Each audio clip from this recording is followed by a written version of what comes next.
Hi guys, ngayong araw ay may nagpamix sa atin ng pambakho. Yan, automotive yan guys. Yan, minamatch natin yung kulay guys. Hi guys, magandang araw na naman sa ating lahat. Pati bagong mix na naman mga ka-mix vlog. Ngayong araw pala ay mayroong nagpamix sa atin ng automotive acrylic paint na kulay orange red siya. Gagamitin pala ito guys, pipinturan nila sa backho. Iyan, pambakal siya guys. Gagamitin to ng spray gun. Yan, napakaganda ng kulay niya guys. Panoorin nyo na lang hanggang dulo. At dito pala guys, ang gamit natin is Time Out Brown. Ang pinagmix natin is Lemon Yellow, then International Red guys. Yan, napakaganda ng combination ng kulay guys. Yan.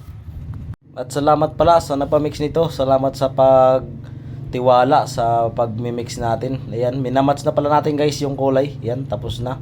Nakuha na natin yung gustong kulay niya. Salamat guys.